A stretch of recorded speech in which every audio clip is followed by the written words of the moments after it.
गणपती बाप्पा 27 तारखेला गणेश चतुर्थीला गणपतीचं आगमन झाल्यापासून मी आणि जयकुमारजी दिवसाला सरासरी 30 घरगुती किंवा सार्वजनिक गणपती करत पुढे चाललो आहोत. माझे तर 5 दिवसामध्ये एव्हाना 200 गणपती पूर्ण झाले. त्या सर्व ठिकाणी आम्ही दोघेही आम्ही सगळे मंत्रिमंडळाचे सहकारी गणपतीला प्रार्थना करतो की अतिवृष्टीमुळे यावर्षी शेतकऱ्याचं भयानक नुकसान झालेलं आहे. भयानक.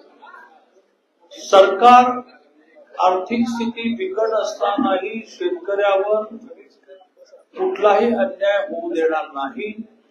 आणि त्यामुळे गणपतीला पहिली प्रार्थना अशी चालली आहे की आम्ही माणसं म्हणून प्रयत्न करतोच की एक शेतकऱ्याला न्याय देण्याचा, पण हे गणपती बऱ्या तू आम्हाला ताकद दे.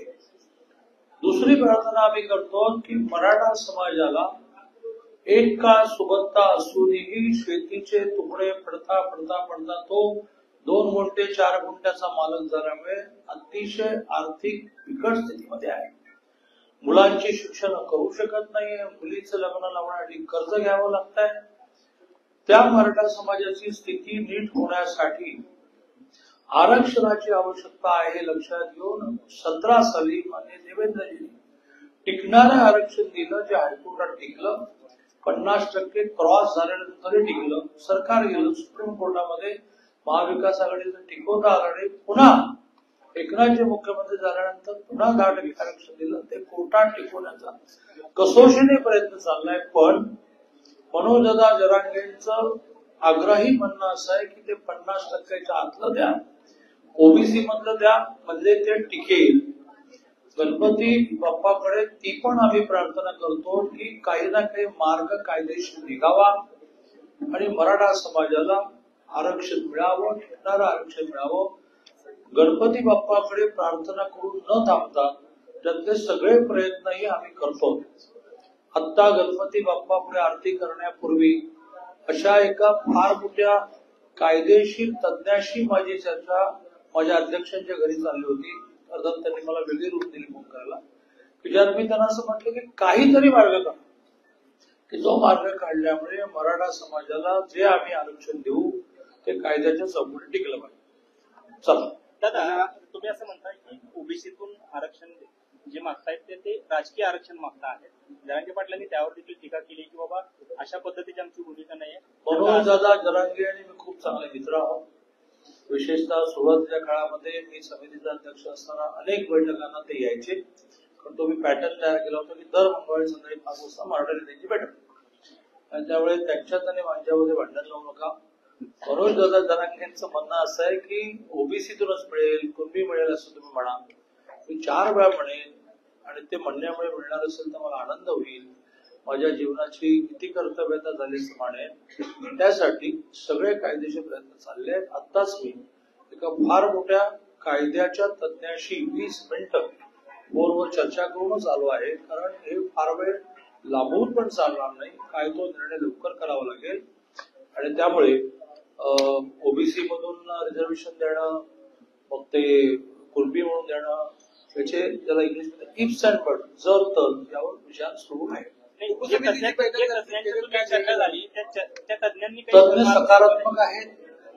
मी असं तुम्हाला ओपन करू शकत नाही. तज्ञ सकारात्मक आहेत.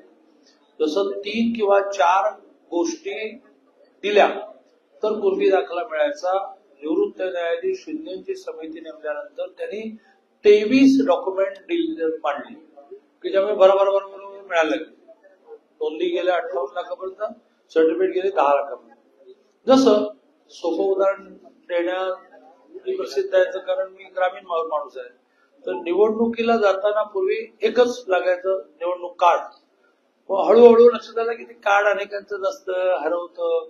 मग करता 14 डॉक्युमेंट, बँकेचं पासबुक घेऊन जा तरी वोटिंग चालेल. कायद्याच्या तज्ञांशी माझी चर्चा अशी झाली की जसं तुम्ही 23 गोष्टी मान्य केल्या, त्या मराठवाड्याच्या माणसाला एक सर्टिफिकेट मला अडचण होती, ते 8 लाख मिळाली की नाही. तर आता तुम्ही अजून काहीतरी काढा की जेणेकरून मराठा समाजाला न्याय मिळेल. पण असं काहीतरी डॉक्युमेंट आयडेंटिफाय झाल्याशिवाय की हे लावलं ना तर कुणबी दाखला दिला तर तो कोर्टात चॅलेंज होणार नाही, तर समाधान ना. मुख्यमंत्री महोदय आधीचे पण आणि आत्ताचे पण असे आहेत की त्यांना खोटं बोलणं बिलकुल जमत नाही. राजकीय परिणामांची ते चिंताच करत नाही. ते म्हणतात की जे खरं ते खरं, खोटं ते खोटं. त्यामुळे मुख्यमंत्री महोदय गेले 2-3 दिवस हा प्रयत्न करतायत की याच्यातून चांगला मार्ग काय काढता येईल की ज्यातून सगळ्यांना समाधान मिळेल. आता एक मुद्दा जो आपला आहे गैरसोय, आपण कृपा करून समजून घ्या. मराठा समाजातल्या नेत्यांनाही माझी विनंती आहे की उगाच भांडणं लावून काही होणार नाही. कोर्टाने तर परवानगीच नाकारली होती की नवी मुंबईतच रोका मोर्चा, मुख्यमंत्र्यांनी परवानगी दिली, त्यात अटी ठरली 5,000 लोकांनी एका वेळेला आझाद मैदानावर राहायचं, त्या 5,000 लोकांनी द्यायचं नवी बाजू. आता आझाद मैदान जाऊन बघावं, आझाद मैदानावर कमी, बाहेर जास्त. आणि त्यामुळे पहिल्या दिवशी व्यवस्थांमध्ये गोंधळ झाला, कारण अनपेक्षित होतं ना एवढी संख्या. आता जाऊन बघावं, महानगरपालिका पूर्ण भिडली आहे, टेम्पररी टॉयलेट्स उभे केले आहेत, पाण्याच्या नवीन लाईन टाकलेल्या आहेत, सगळं उत्तम सुरू आहे. त्यामुळे असा आरोप करणं की आम्हाला उपाशी मारण्याचा प्रयत्न झाला, असं कोण, हे सगळे म्हणून आपण महाराष्ट्राचे देशाचे नागरिक आहोत, पण एकमेकाला मारण्याचा विचार कोणाचे लोकच येणार नाही. उपसमितीची आज बैठक झाली, त्या बैठकीचं काय निर्णय? उपसमितीच्या झालेल्या बैठकीत सुद्धा अनेक पर्यायांवर चर्चा झाल्यानंतरच असं ठरलं की आज संध्याकाळी 5 वाजता राज्याच्या ऍडव्होकेट जनरल बरोबर उपसमिती बैठक करायची. आता आहे, मी सकाळी पण पंढरपूरहून ऑनलाईन होतो, आताही ऑनलाईन जाईल. निरोप असा मिळाला की एजीला ऍडव्होकेट जनरलला यायला थोडा वेळ लागतोय, म्हणून मी इथे बसलोय. मला पहिलं वरती जाऊन कॉल अटेंड करायला. तर ऍडव्होकेट जनरल दिवसभर माननीय मुख्यमंत्री महोदयांशी सगळ्यांशी बोलतायत. आता उपसमितीच्या बैठकीत आम्ही काही प्रस्ताव मांडले आहेत, त्याच्यावर ते दिवसभर विचार करणार. लॉ सेक्रेटरी होते सगळे, मॅडम होत्या, तर त्यांना आम्ही मुद्दे मांडले की हे पर्याय असू शकतात. ठीक आहे, संध्याकाळच्या बैठकीपर्यंत आम्ही याच्यावर विचार करू. आता उपसमितीच्या बैठकीमध्ये त्यांनी काय विचार केलेला आहे, शेवटी कायद्याचे जे तज्ज्ञ आहेत ते काय, हे बघा, भावना आणि कायदा दोन वेगळे विषय, आपल्याला आवडून आलो. मी असा माणूस आहे, गिरणी कामगाराचा मुलगा, मला काय कशात पडलंय, त्यामुळे मी नेहमी स्पष्ट शब्दात बोलत असतो. भावना मिळालंच पाहिजे, कायदा चेक करून बघूया असे. उपसमितीचे प्रमुख राहिलेला अभ्यासपूर्ण मान्य करत असताना जरांगे पाटलांचं तुमचं टीका करताय, वसवस करू नका, तुम्हाला काय अक्कल आहे का, अशा पद्धतीची टीका करताय. महाराष्ट्रात नाही, दिल्लीत राहायचं. मनोज दादा जरांगे हे गेले अनेक वर्ष मराठा समाजाला न्याय मिळवून देण्यासाठी इतके परिश्रम घेत आहेत, त्यांच्या तब्येतीकडे त्यांचं लक्ष नाही. त्यामुळे त्यांना हे बोलण्याचा अधिकार पण आहे. आणि हे बघा, आमच्याकडे नाव घेणं बरोबर, पण आमच्याकडे एक नेते असे आहेत की जे काही बोलले की तुम्ही सगळे पत्रकार कॉन्ट्रोवर्शियल निर्माण करा, ते म्हणाले बाबा माझ्या ग्रामीण भागामध्ये असंच बोलतात की, तर काय करू. असं मनोजदादा जरांगेंची भाषा आहे आणि त्या भाषेबद्दल आम्ही काही इरिटेट होत नाही, रागावत नाही, ते फाटकन बोलून टाकतो. पण माझी त्यांनाही विनंती आहे आणि मराठा नेत्याला विनंती आहे की काय बोलायचंय, मला माझ्या गुरुने एक शिकवलं की तेच बोला, पण नीट बोला.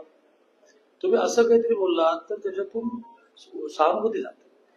तुम्ही मुख्यमंत्र्यांवर बोलताय, बाबा ह्या देवेंद्रजीने महाराष्ट्रासाठी काय खस्ता काढलाय.